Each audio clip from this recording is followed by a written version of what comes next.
Good afternoon, everyone, and welcome back to Mariners TV. Well, it's evening because we've changed the time slot to a little bit later. I'm your host, Tyson Scott, and I'm back with Carly Carmichael. Carly, how are you? Yeah, really good. Good to be back. I like the new time slot as well. Good change. Yeah, everyone's back to school and back to the office, and I guess we're getting a bit of normality back into our lives, so it's good to be back and a little bit later. We've got a huge show planned today. We've got the A-League coming back, which means finally we've got the boys back to training. So today we're lucky enough to be able to speak with Jordan Murray, Alen Stajcic, as well as we're joined by two people from the Australian football media circles as well, in Val Migliaccio and Marco Monteverde. So a huge show planned. I'm really looking forward to hearing from Muzz and Stadge and hearing about the team's first session, hearing how everyone, fared up in their first session back. So huge show. But we've had some, big things happening during, since the A-League hasn't been on, one of which was, the huge popularity of the Marvin T-shirts. Can you tell us a little bit about how they went? Yeah, we were blown away with how many people wanted to get one of our Marvin shirts. So we have actually received them. So spending the next couple of days just going through all of those orders, packaging them all up and starting to get them posted out. So if you did purchase one, keep an eye on your emails over the next few days. You'll receive some more information there. But thank you again to everyone who did purchase, because all of the money that we raised from that does go to our Yellow and Navy Foundation, which is going to help the careers of young footballers, which is so important to the young footballers on the Central Coast. So if you see any weird big blue monsters creeping around your house, don't fret, it's just Marvin delivering the shirts. And another exciting thing that we've got just around the corner is the return of local season. We're all going to be able to have a kick again soon. Carly, you're off to training tonight. I am. What's going on in the local football circles? Yeah. So it's looking like the season is starting for everyone now. Before it was just going to be the under 18s, but now it is all ages. As of the weekend of the 4th and 5th of July, or 5th and 6th, can't remember which one it is, but that's Saturday, Sunday. Everyone will be able to kick off. And for those playing in the Central Coast football region, your draws will be released on Friday as well. So head to ccfootball.com.au to check out your draw then. They've got a new little app as well, so you can add that to your phone so you can easily access your draw for the season. So, yeah, plenty happening, which is really cool. And like we said earlier, we've got the A-League coming back. We're going to have a great chat to Muzz and Stadge about that. But to give you guys a quick update, on what's happening, the A-League will be back on July 16. There's 27 or 28 games to play in 27 or 28 days. So a huge amount of football to be played over a very short space of time. The Mariners have 4 games left, but the A-League is still trying to figure out, whether they'll be played in a hub system or whether teams will be playing at their home grounds. So there is a chance that we could have our last 2 home games at Central Coast Stadium against the Jets and the Wanderers. There is also a chance that fans could be back in the stadium. So seeing as though I don't work for the club anymore, I want to have a beer, I want to come to the stadium. Carly, can I come to the A-League on July 16? What's going on? I would 100% love for you to be there.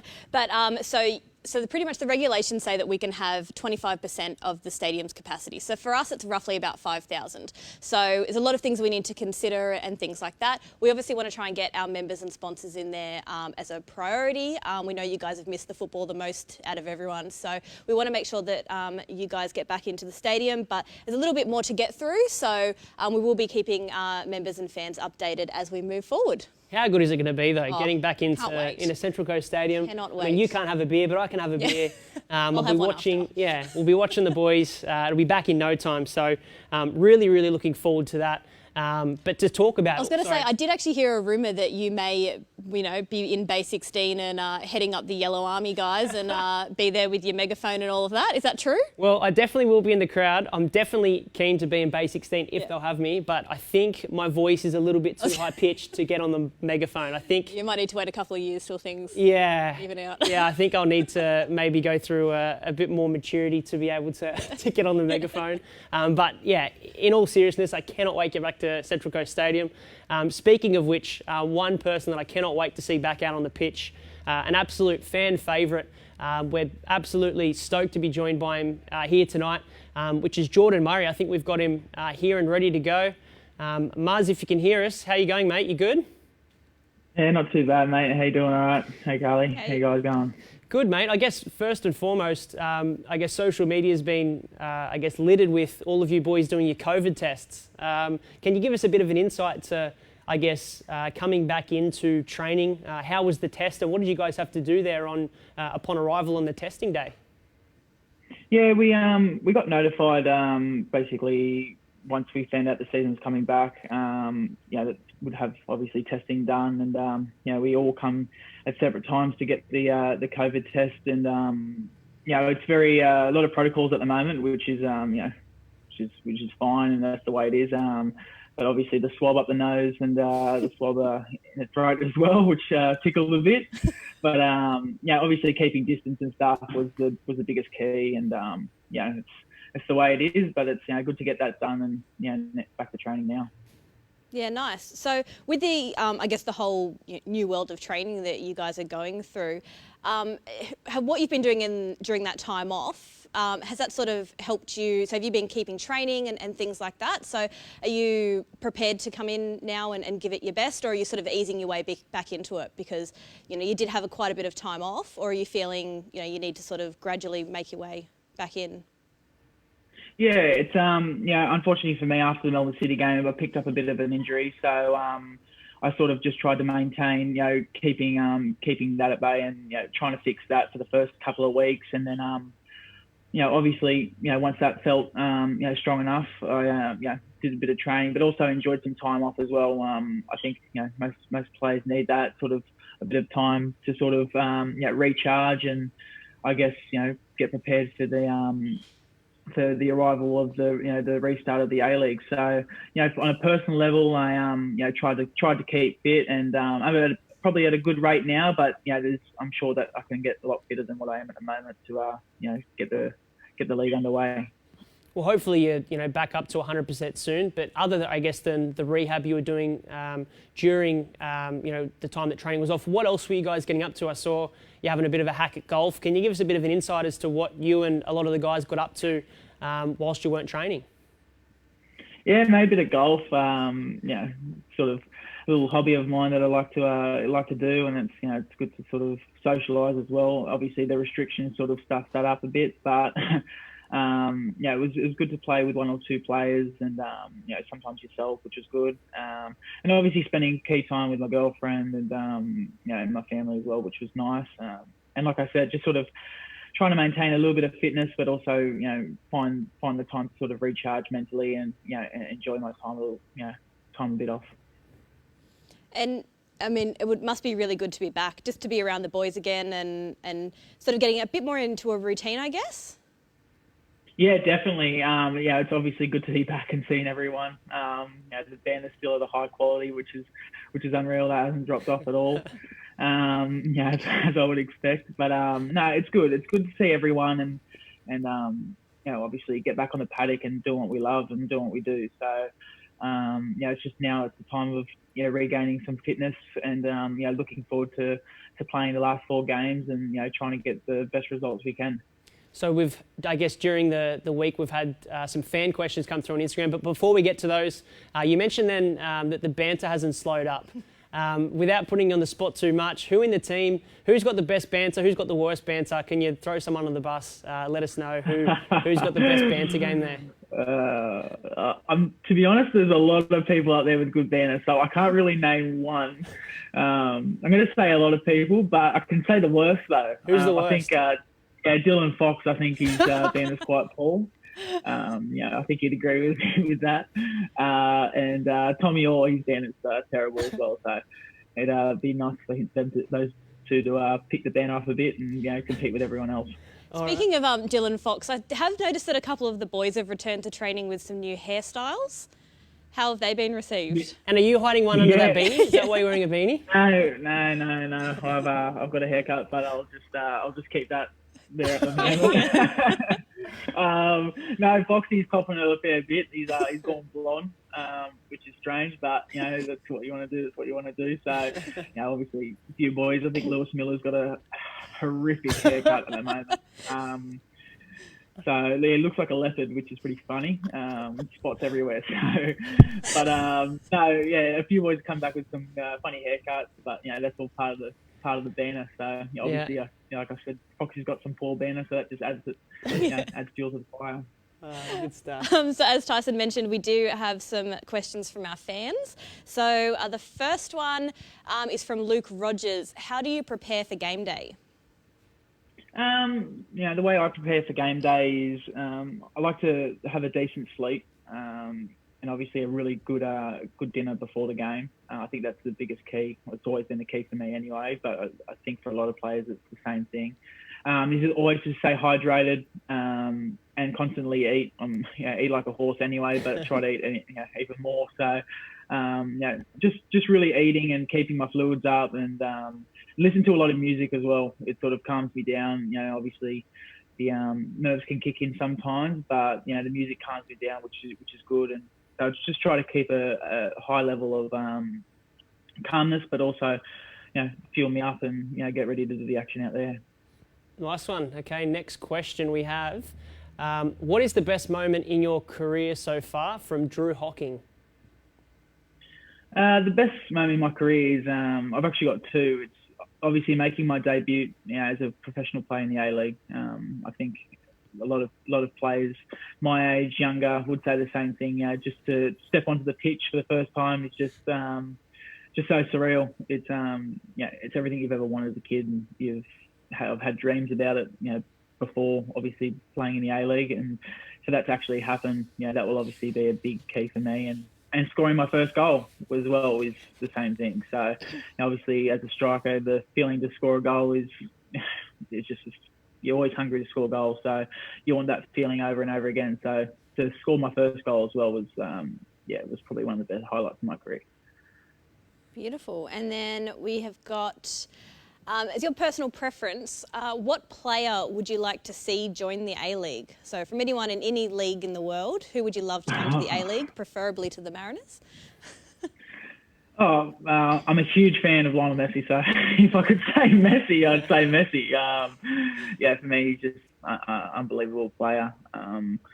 And if I could say someone else, someone like Zlatan Ibrahimovic as well. A big, strong player and centre forward, and you can learn so much off. And I'd love to have someone like that who you can lean on as well, which is great. Perfect. Okay, and I think we've got maybe one more. Again, this might be putting you under on the spot here, but during ISO, who was your best and worst golf partner? Best golf partner, I would probably say, was Adam Pearce. Can definitely hit a ball. A bit of a rage sometimes here and there, but I can't speak. I do the same thing. And worse would probably, this would be coming, probably Melling, because I'm on par with Melling as well. So, Melling's good, but I think he's on the same level as me, which is not too crash hot. So. Who's got the bragging rights between you and Melling? Who's the worst out of you two at the moment, or is it a bit of a tough battle? To be honest, it's probably a tie. It's probably spot on. We played a game not too long ago, which we ended up in a draw. So, it's stayed at that, and I think it will stay like that for a while now. Oh, good. So when we have our corporate golf day later on in the year, we'll just pre-warn everyone that you don't want to be hooked up with you guys. Yeah, definitely. Hopefully me and Melling can stay away. Or we can tag team up and make everyone else go pretty decent.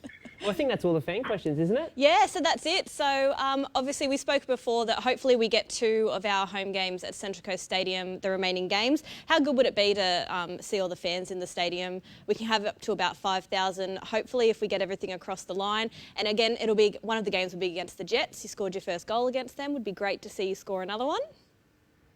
Yeah, it's obviously having all the restrictions open up a little bit more. Hopefully we do see fans come into the stadiums, especially Central Coast Stadium. It's a big favourite of mine. Obviously a bit biased there, but it is. It's such a beautiful stadium with obviously terrific fans as well. So I'd love to see everyone there, and they really are. They lift the boys at hard times, and it's a really nice atmosphere as well, which I'm proud to be part of. And obviously playing Newcastle as well, a nice derby to kick it off. So that would definitely put the icing on the cake if we can get a win over them. Well, Muzz, that wraps us up, mate. We really appreciate you joining us on the show this week. We cannot wait to see you back out there, hopefully on July 16. All the best with the training. I know that they'll be working you pretty hard to get you in shape, but thank you so much for joining us, mate. It's been a pleasure. No, I appreciate it, guys. Thank you very much. Have a good chat. Thanks, Muzz. Thanks, mate. So, great to hear from Jordan Murray there, I guess. Finally, we've got the players back, and we've got some training. So really good to hear from Jordan Murray there. I guess for someone like you working at the club, he's been someone that's come in and I guess not only is he a fan favourite, but I guess around the office he's someone that people just naturally kind of draw to. Yeah, I mean, he's got a really, really upbeat personality. So the minute he comes in, you just feel everyone lift, and he's just got, a really great sense of humour, and he's always really passionate about doing things in the community. And to have someone like that is just fantastic. They want to be out, and I know my little boy absolutely idolises him, and the fact that he knew that we were going to be talking to Muzz today, he couldn't understand why we weren't talking to him, last night and when he could watch. So I'm sure he would have been watching that, pointing at the stream, going, Jordan. So yeah, it's rare. We really appreciate Muzz joining us. It's great to hear from him. Another person we heard from during the week was head of A-League, Greg O'Rourke. It was a great video, actually. It was very good. Obviously, it was very informative and a good laugh as well, actually. Some nice light-hearted moments. We're going to head to that video now. We're going to show you some of our favourite bits, but here's a little update and actually a bit of decent banter from Greg O'Rourke. So the first one is from Timmy. Timmy asks, will members be allowed into the games? The answer to that is hopefully yes. What we're trying to do is to work with the different venues and the different state legislations around restrictions of COVID and try and get as many people into the ground as possible under those restrictions. And of course, most of those should be the existing members. The ones that have been following their team for ages should be the ones that are allowed first back to see that. So hopefully in every stadium we're going to put the game on, that'll be allowable. That's our want. Oh, here they are, the real A-League memes. Finally asking me a question I get to respond to. In a perfect world, how many teams would you think should be in the A-League? I think in a perfect world, it's either going to be 14 or 16. Probably 16. 16 allows us to have more than 6 months worth of football and only 2 rounds. One home, one away, not what we currently have where we've got a home and away and then another one. That's been quite difficult to manage. And also I understand the fans at points in time go, well, we've already played 2 times. I mean, some codes in Australia, as you know, they don't even play each other twice. We're playing each other 3 times. So I think 16 works well. And Greg, how do you feel about A-League memes? I mean, would you be open to sitting down and having a beer with A-League memes, discuss football? Yeah, absolutely. It would be good. It'd be good to actually have the ability to respond to the A-League memes and sit down and speak to them real. Now I can sit in a pub and actually have a beer and a schnitty with them. It would be good, right? A couple of weeks ago I wouldn't have been able to do that, right? We would have had to Zoom it, right? But, it'd be good to have a beer and sit down and talk to these guys and, see if we can change exactly the interaction and make it even closer, right? Maybe they don't want that. Maybe they don't. Maybe they do. See, Tim's the next one. Tim says, how often does Marvin CCMFC slide into your DMs? Well, I've got to say I'm going to struggle to even know what that is, right? But the last time I was on the football field and someone was sliding in, they got a yellow card. But I'm not sure in this case. I get the DMs is on my social media account. But if it is, the only DMs I get is from my daughters. So I haven't actually seen Marvin there. Yeah, but is a direct message. Yeah, direct message, right? I do like the way he dances though, right? Or she dances. I'm not too sure whether or not Marvin sounds like it'll be a he. But I reckon sometimes I'll look at it, maybe it's not a he in the suit. But I understand the DMs now. Thanks for that. Well, there you go. Good insight. Never would have thought I would see the day where we had Greg O'Rourke talking about someone sliding into his DMs. I think there's a headline in that too. Head of A-League likes the way that Marvin moves. Yes. What did you make of his comments there? He actually raised a couple of questions that I always think of. Who is in that suit? I know. Can you tell us? I mean, I can't tell you. I can tell you who it's not. It's definitely not Dan Challoner. Dan, our corporate guy. I've seen how he dances, and I don't think it's up to Marvin's standards. Okay. But yeah, I mean, Marvin's mysterious and things like that. So yeah, does love a bit of a dance. Do we know if Marvin is a man or a woman? No, we don't. Okay. All right. So more questions than answers. Again, a mystery. Okay. Well, Greg has these questions as well, I guess. At some point, I don't know, I would love to know who's in there. It's a mystery. It could be you. It could be. Maybe you're just, I don't know. Do you think Greg O'Rourke would like the way that I move? I don't think so because I can't dance. I just got nothing. So moving on, we're going to hear from a few of our sponsors. So we're going to go to a quick ad break and then we're going to hear from head coach Alen Stajcic.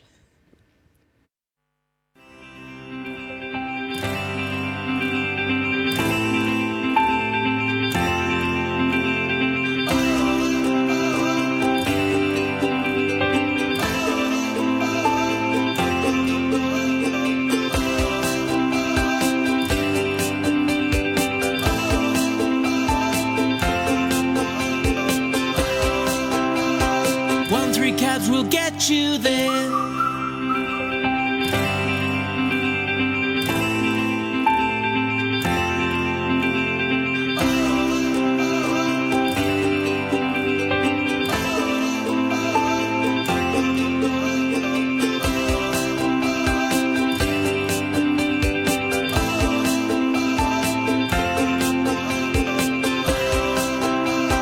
One, three cabs will get you there.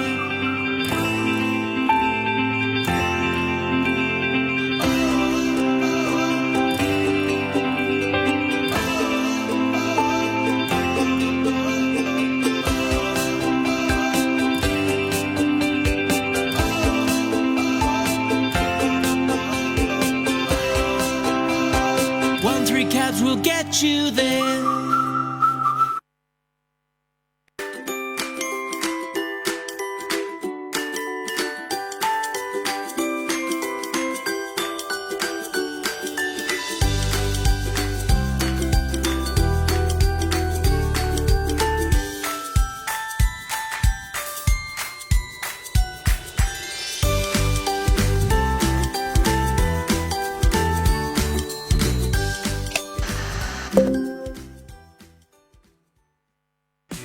Hey guys, James from JC Entertainment and Events here, and I just wanted to show you our new studio space we have here at West Gosford.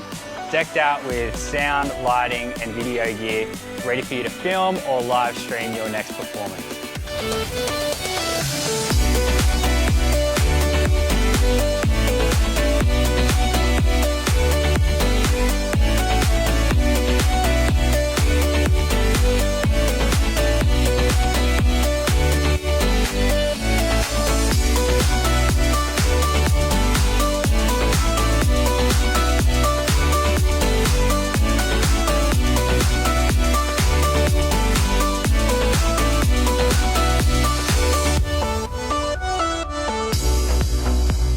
Want to find out more information?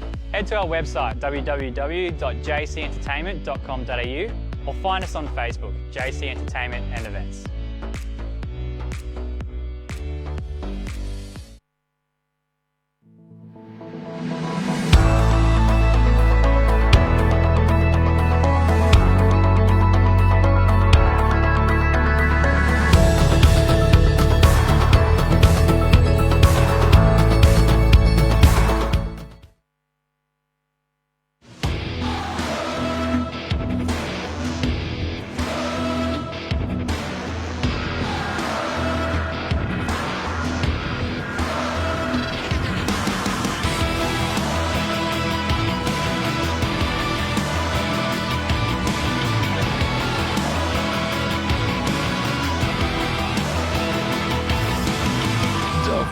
Mining and construction, delivering the right people to the right places.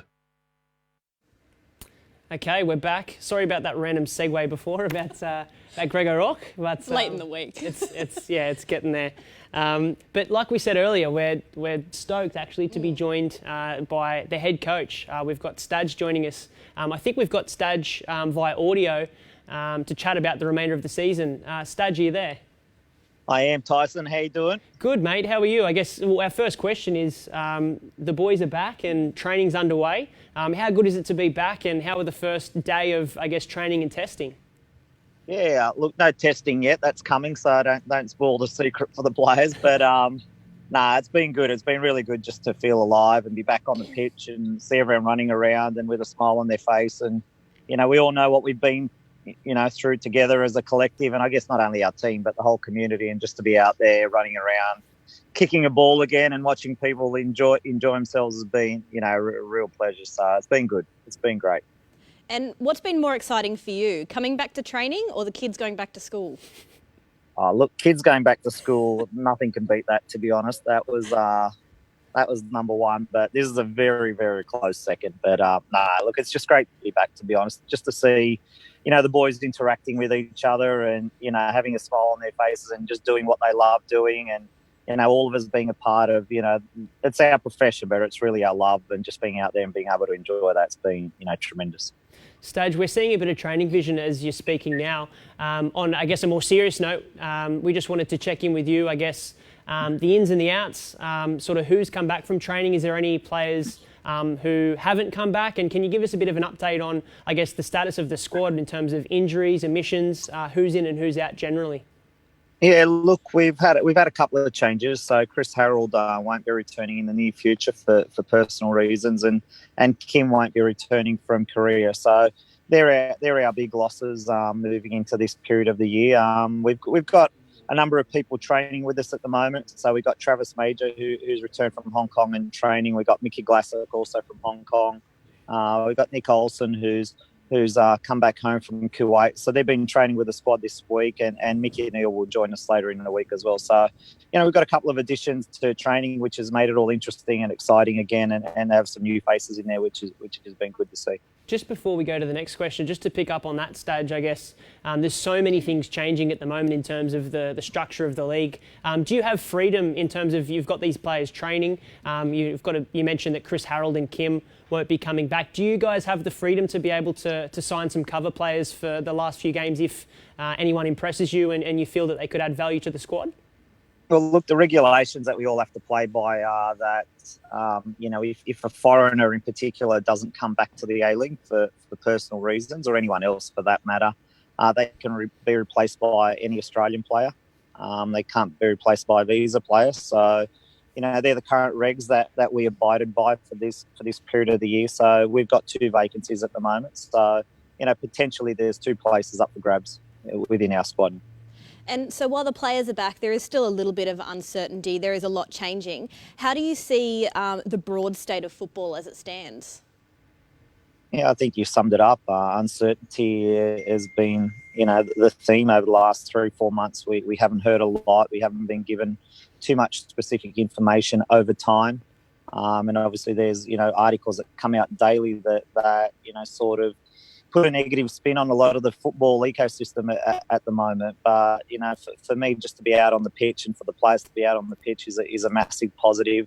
To see, all the A-League clubs back on the pitch is a positive. I'm actually out here at the moment watching my daughter train at Football New South Wales. So to see, the kids out there running around and know that they'll be back early July in competition is probably the biggest boost to football, knowing, that we've got over 1 million participants who can, some of them can get back to playing next week or the week after and enjoying what they love doing. And really that's the strength of our sport, having so many kids who love playing the game around the country. Well, Stage, as you mentioned, there's so many people that are looking forward to getting out and having a kick and getting back to the stadiums to watch A-League games. There's a good chance that, I guess, from July 16, our 2 home games against the Jets and the Wanderers could be at Central Coast Stadium. There's also a chance that there could be some fans in the stadium. I guess for you, how great would it be to, allow people to come back into the stadium, for you guys to play in front of a home crowd and finish the season on a real high note in front of the home fans? Yeah, look, we've got some big games coming up. So we've got Perth and then obviously the derby against Newcastle and the game against Wanderers as well. So, look, obviously some massive games coming up for us. And, look, I think the one thing that we've learnt during COVID is that sport's not the same without a crowd, and you have to give credit to the NRL and the sound effects that they put on their matches at the moment, but nothing can replicate having a crowd at a venue and being there in the crowd for one, or watching it on TV. It's really made by the passion of the crowd and the noise of the crowd and the enthusiasm that you hear coming through your TV set. So, look, one that'll be brilliant for people watching on TV, but for the players, just to know that there's people out there watching them and supporting them and hearing them, you just can't replace that. So, it'll be a welcome addition if that comes about, but obviously there's a few more hurdles to overcome, and, we need to ensure that those COVID numbers stay down, especially, in New South Wales and Victoria to allow the governments to make that decision moving forward. Well, you mentioned the players stage, I guess. Now that you've got them back in, you mentioned there's some huge games to finish us up, I guess. What's your message to them in the final 4 games? I guess, do you talk to them about the goals? I guess, what's the motivation or the message that you're driving home to the players to, I guess, ensure that they're going to finish this one strong and like I said, if we get back to Central Coast Stadium, have a couple of great results?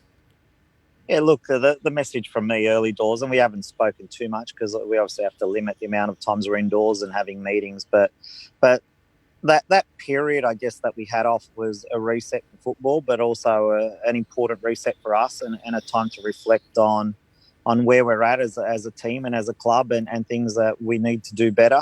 And we've got 4 games to try and build a good platform for next year and to finish this year off in a good way as well. So, we're a club who's been down for a long time, but, it really was a good time to reflect upon things that we did well during the year and things that we didn't do so well and what we need to do to improve and how we're going to do it. So for me personally, it was a good period to reflect upon and trying to implement that now in this last 4 weeks. And as I said, it's important in its own right, but also to build a good platform and give us momentum moving into next year, which, could come up pretty quickly. There might be a short off season. We really don't know at the moment, but if there is a short off season, we need to be ready to hit the ground running for the following season as well.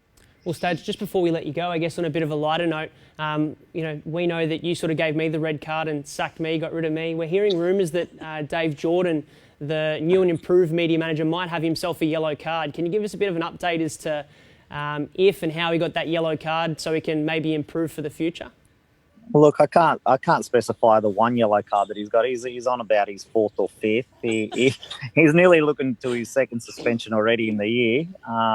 He's probably got a few more than you accumulated, but you received a couple of straight reds going to work for FIFA and wearing the blue jacket and hobnobbing around the world with FFA as well. So you can't really compare those 2 straight red cards that you've got. Hobnobbing with the big wigs while we're all us hard workers are down here doing the hard yards.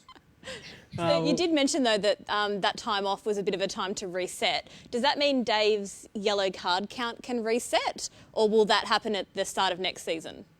No, they haven't been rescinded just yet. He hasn't earned that right. So, he's still got a bit more hard work to do before the judiciary take a lighter view of his, infractions. Well, mate, if you're in the judiciary and the likes of you and Matty Simon have anything to do with it, I feel very sorry for Dave. Nice knowing you. Yeah. Timo's an expert as well in yellow, so between us, I'm sure we'll work out a good. He's probably going to get a yellow just for this. So. Yeah. But Staj, we really appreciate you taking time out of your evening to chat with us. I know the fans would have loved to have heard from you tonight. So thank you so much for joining us. All the best with the return to training, and we can't wait to see you and the boys back out on the pitch on the 16th of July. Yeah, agree. Thanks, guys. Thanks, Staj. So yeah, like we were saying off air, I guess it's such a cramped back end of the season. There's 27 games in 28 days. We've got games that sort of have 3 or 4 day gaps in between. I guess Staj is sort of, a lot of his career has been in that tournament format. Maybe we might find that he can draw on some of those strengths to ensure that the Mariners finish really strong. Yeah, used to having that quick turnaround, and I do think maybe the time off has, helped the players to recharge and let them come back in with a new sense of enthusiasm and we'll get some goals and win some games. Absolutely, and hopefully a few of those go to our first guest, Jordan Murray. We're going to throw to a quick ad break now, and then after that we're going to hear from 2 very well-known football writers in Val Migliaccio and Marco Monteverde. But first, we're going to hear from a few of our sponsors. Hey guys, James from JC Entertainment and Events here, and I just wanted to show you our new studio space we have here at West Gosford. Decked out with sound, lighting and video gear, ready for you to film or live stream your next performance.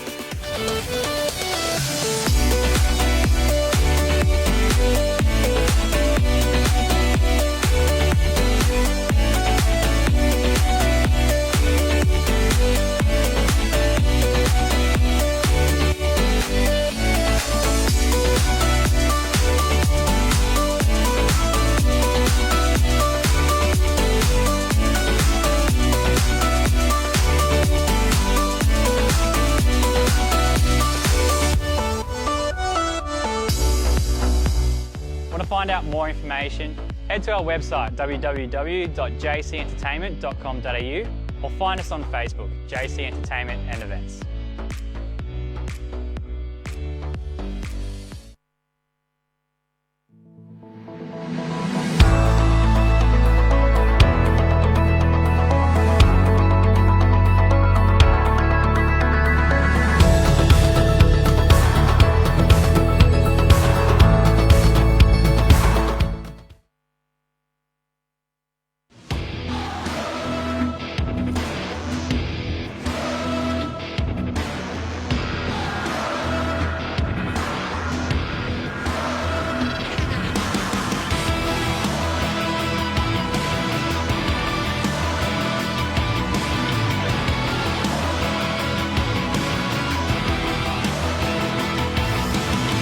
Zelfmac Mining and Construction, delivering the right people to the right places. So yeah, our next two guests are going to be two very well-known football writers in Val Migliaccio and Marco Monteverde. But I guess before we bring them into the show, again, I guess as it's been over the last few weeks, some huge news in the Mariners media, not Mariners, but in the A-League media circles, I guess. Will there be a Fox Sports? Won't there be a Fox Sports? Where's the A-League going to be broadcast? So I guess, the messages that we were receiving before the show were, don't believe everything that you're reading in the media. I guess there's no done deal either way. We're not sure which way it's going to fall. What it does leave it open for is, though, I reckon that maybe Mariners TV could make a bid for the rights. A bid for the rights. Yeah. What do you think? We could have the home of the A-League here, broadcast from West Gosford. Probably not in our budget. Yeah. I'll just say that. But it would be great. I think we could do a good job. JC Entertainment could get on board and help us out. So yeah, we've got a good studio set up here. Maybe we could make a charge at the rights and have it here on a Thursday, Friday night. Yeah, we've got the setup here, so go. You never know. But I guess the message is, before we bring in Val and Marco, is that don't believe everything you read. Exactly. There's not a deal done, and I guess like everyone at home, we're sort of waiting to see what happens and where we're going to be able to watch the A-League on July 16. Yep. But I guess two guys who know the A-League inside out, we're absolutely privileged to be joined by, one from Adelaide and one from Brisbane. We've got Val Migliaccio and Marco Monteverde joining us. Gents, amazing beards you're running at the moment. Thank you for joining us. The Beard Brothers. I've always got my beard. Val's just joining it. He loves it. Was it planned? It's the first time in my life I've got a beard. I said, because they sent us home to work from the out of the office because of COVID, and I said, I'll start growing a beard, and I said, I'll shave it once I get back into the office, and that doesn't look like it's going to happen. So this could end up like the Moses job. That's pretty good for, a few months of growth. That would take Tyson about 3 years to grow. Yeah, well, Marco, as a veteran beard man, what are you thinking of Val's beard? He's done a pretty good job. He has done a good job. Very good, actually. I'm a bit jealous, actually, Val. You've done very well, mate. Well, nickname is Santa. As much as I can have beard envy all night, let's chat about some footy. I guess we've got football back July 16. Val, we'll start with you, mate. You've got your finger on the pulse of Australian football, particularly in Adelaide. I guess, can you give us a bit of an update as to what you're hearing around the traps with all teams coming back to training? What's news around the A-League and, what's going on in Adelaide, mate? I think the most certain news is there's still uncertainty around the restart. And I speak to a lot of the guys, a lot of the players and people around the game, and I just heard today, they don't know if we're going to get going again because of obviously what's going on with the TV deal. And the boys and the W League teams, there's so much uncertainty. Teams on JobKeeper, players on JobKeeper, staff on JobKeeper. They want to get back to playing. And we need the strangest thing that I've found in this scenario is we've seen the AFL, which is the headlining national Australian rules football competition, starting their competition before everybody else. We saw it with the NRL. Here we're doing it backwards. Looks like the kids are going to start first, then the NPL, and then perhaps the A-League. It's a bit of a travesty. And, just a couple of the boys today are really uncertain about the restart now. They just had some news which doesn't look good at the moment. We still need to see signatures and stuff like that. And Marco, what about yourself? There's been a bit of a story about Robbie Fowler. What's the latest on that, and what's happening in Brisbane? Yeah, well, Robbie's still he's still in England with his right hand man, the Raw's technical director Tony Grant, and they're just waiting. They're just waiting to come back here. I mean, I don't think that they want to come until there's official word that we're going to have this league, starting again. And I know July 16 has been the day. I think the Raw's first game back is against Adelaide on July 19. But I guess until we clear up what's going on in terms of the broadcast and whether it's going to be the hubs or whether it's going to be played in the, at the proper home grounds, as Val was saying, there's heaps of uncertainty. Like in the Raw's case, they haven't even started training yet. They had their coronavirus testing on Tuesday. They were supposed to start today's and Thursday, and they're still waiting on what's the name? On everyone being cleared, which they have been now. So they're due to start tomorrow, as in Friday. But Darren Davies, he's the second assistant coach. He'll be taking training, but the coach isn't there, the main assistant isn't there. So I think everyone wants some answers, and hopefully they come soon because we're running out of time. I guess, Val, we'll go back to you. Let's talk about football. I guess it's kind of hard to because the teams haven't been training for so long, but I guess based on what you were seeing at the start of the season and sort of what you're hearing around the traps with different clubs, there's players in, there's players out. Can anyone catch Sydney? And who are you liking as a bit of a smoky to sort of come home strong and maybe even meet them in a potential grand final or make a strong finals run? Yeah, well, we're going to have to wait and see how the teams, if it does get up and running, who's going to be fit. And obviously the momentum's completely gone. This is almost a brand new mini season. Sydney, before COVID hit, outstanding. And I don't think anybody, was close. But now, who knows? The momentum's been broken. Teams have lost players. Adelaide, for example, has lost Michael Maria. He won't be coming back. He's actually broken his contract as well, so he's not coming back at all. He had another year to go. Mirko Boland's gone. So they're going to be relying on younger players to play in those roles. An interim coach, Carl Viet, a legend of Adelaide United and Adelaide City, he's back.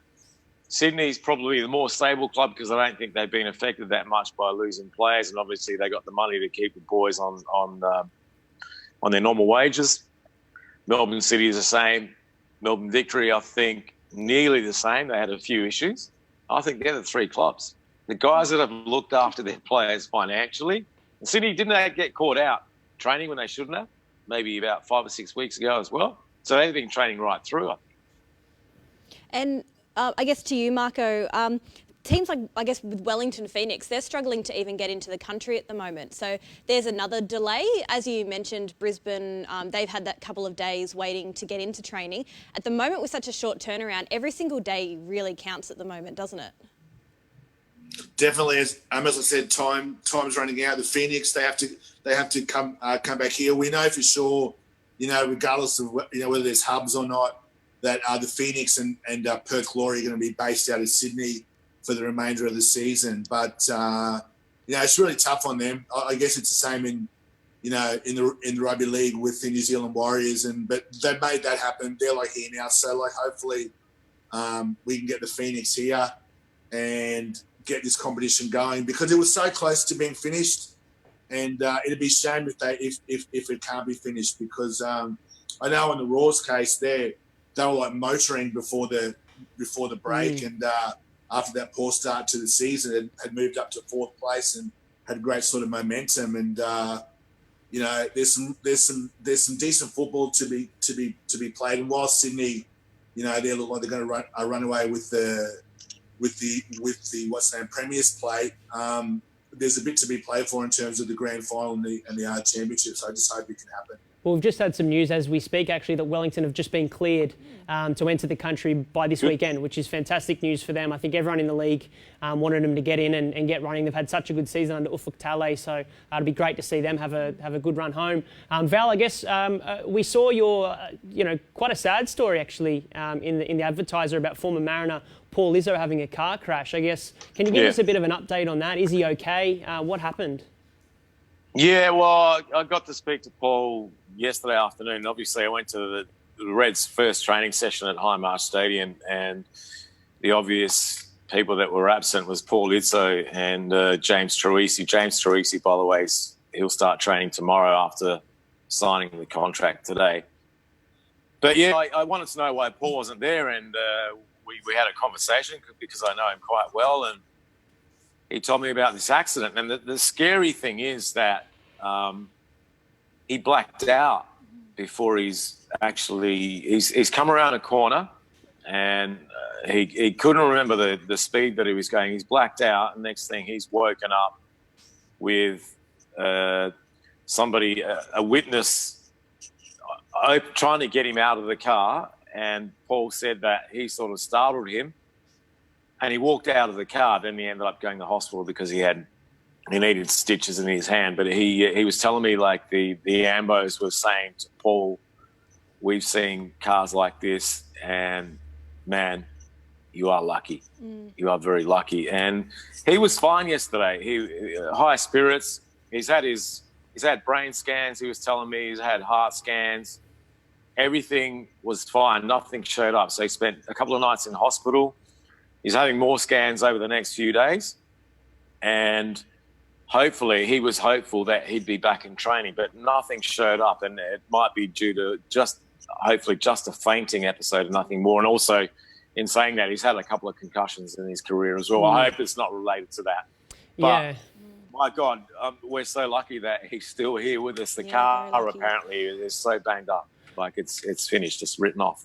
Well, yeah, I guess on behalf of the Central Coast Mariners, we send our wishes to Paul and hope he gets better. We know that whilst he was here and since he's been in Adelaide, he's done some amazing work off the pitch in the community as well. Yeah, he's a big favourite. Yeah. He's a guy that always sort of gives his all on and off the pitch. So we send our wishes to everyone from the Mariners and hope Paul is okay.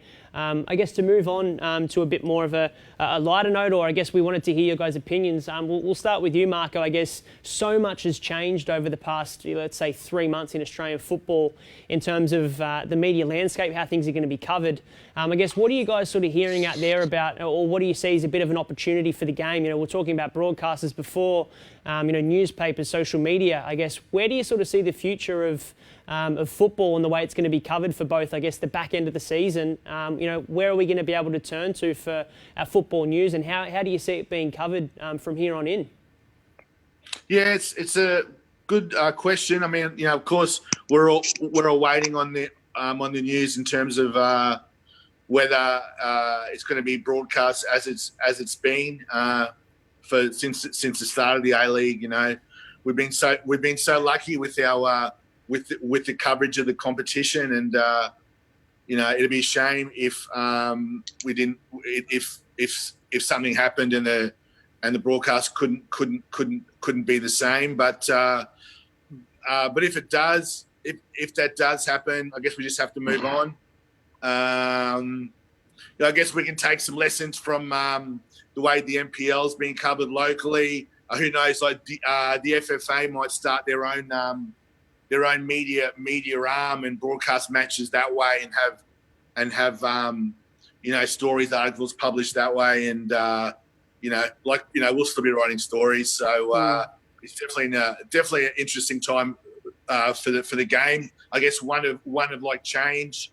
Change can be sometimes good, and maybe we need maybe a fresh start might like help, but I just hope that we can finish this season and then re sort of evaluate ahead of next season in terms of when we start the season, whether we go back to a proper winter season, which would then lend itself in the future to maybe promotion and relegation with the with the NPL and like have a proper second division, which would be, ideal. Yeah, Val, and I guess for you, someone who has covered the game in all formats for so long now, to add to what Marco was saying, I guess, what are your biggest, concerns, or what do you see as the biggest opportunities moving forward in terms of the way that the competition could be formatted or the way that the game's covered?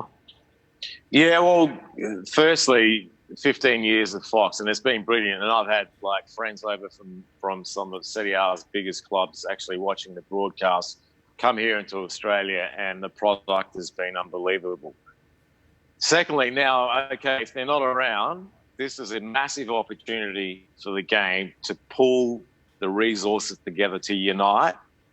And the FFA Media Channel might be a way where you get the A-League, NPL, we get juniors, we get amateurs, we get girls and boys all involved, pointing them all in one direction. And I think that's been the biggest downfall of the game so far. I think if we could unite, and we've got, 670 registered players and 2 million that play the game, if we can get those 2 million that play the game, and everyone's got a family member or a mum and dad that up, and that's 6 million, and show broadcasters, show internet sites that we've got power, they'll come crawling.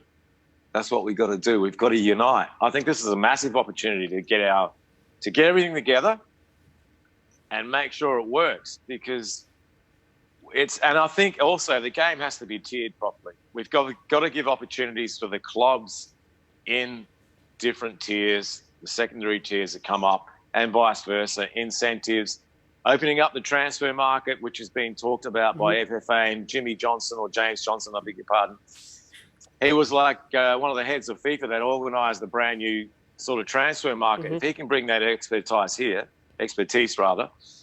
and create an economy, a football economy. I had a good chat with Paddy Dominguez about it today.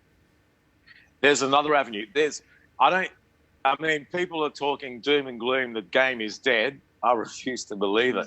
Yeah. The game, I think we're at the cusp of something. We've got to build it. We've now got to put the feet on the ground, get the footing set, and away we go. And look out if we can unite it. Well, I think you both talk about unification, and I guess you mentioned James Johnson. I don't think there could be a better person at the helm, given his background, his experience, the way he's got up and running. Without putting you guys on the spot too much, I guess one big thing about unity, and Marco, you mentioned it a bit there, there's big talk about a shift from our summer to winter. In both of your states, respectively, there's two big professional codes. There's always been this real big fear to go up against AFL and the NRL. If we're going to unite and we're going to get the grassroots and the NPL and the A-League all together, I guess it would make sense to play in the winter. I guess starting with you, Marco, could this be an answer, and how do you see that playing out? Do you think that that could be a game changer for professional football in this country? Yeah, I think it definitely could be a game changer. As Val said, we need to unite. We need to give the old clubs, the old NSL clubs, the chance to come up, like the clubs that are playing in the NPL. We've seen from the FFA Cup how exciting it is when the NPL teams make a great run. Just everyone gets involved from the grassroots all the way through, and it's so good. That comp's been so good for this country. Yeah. Of course, in Queensland, if we went to winter, football would be up against rugby league as the main sport. Same in New South Wales. Then Victoria and Adelaide be up against the Aussie rules. But we shouldn't be afraid of that. I mean, sharing venues, as we do, that might lead to some issues, but I'm sure they can be overcome. We need to get back to the smaller boutique venues, which they are out there, and maybe needs a bit of government support. But this is a time now to really make that change if we're going to make it. The A-League's been around, 15 years, 16 years, 15 years, and as I said, a change can be good. And despite people, the doom and gloom, there's definitely a way forward. And I hope we go to the winter. That would be great, because that would then lead to the chances of your promotion and relegation and a true second division, and we would love that. And Val, I see you nodding your head there. What are your thoughts? Do you agree? 100%. I don't think we've got anything to fear. Don't worry about the other codes. I think we switched over back in 1989 to help the Australians that were back for the internationals, nothing else, because obviously there was no international windows back then.